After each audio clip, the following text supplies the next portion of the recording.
वंदे मातरम वंदे मातरम वंदे मातरम step down step down step down step down step down step down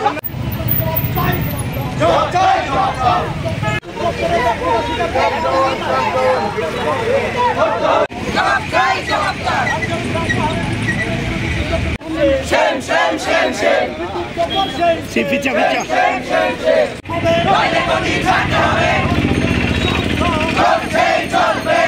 Remal না হলেও আমাদের রাজ্য বিপর্যস্ত হয়ে পড়েছে একটা অপদার্থ সরকারের অপদার্থ কার্যকলাপের জন্য।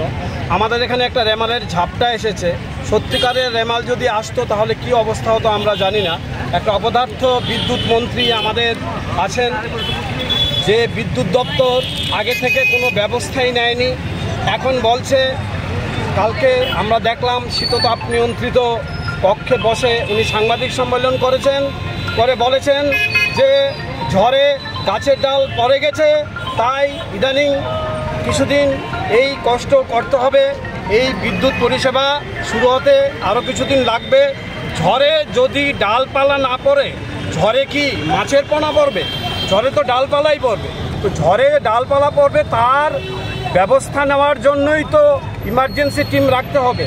সেই ইমার্জেন্সি টিম কোথায়? আমরা সেটা দেখতে পাচ্ছি না।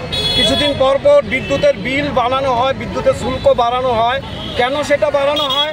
কারণ ভালো পরিষেবা দেওয়ার জন্য। যে ইলেকট্রিসিটি রেগুলেটরি বিল আছে, যে রুলস আছে, সেটা অনুযায়ী বিদ্যুতের দাম 1 টাকাও আপনি বাড়াতে পারবেন না। শুধু এটা পরিষেবা ভালো করার জন্য দাম বাড়াতে পারবে। সেই পরিষেবা ভালো করার জন্য যদি দাম বাড়িয়ে থাকে, কোথায় সে পরিষেবা? আমরা কি দেখতে পাচ্ছি? আজকে সারা রাজ্য অন্ধকারময়। সারা রাজ্যে, গোটা রাজ্য জুড়ে অন্ধকার একটা কায়েম করে নিয়েছে।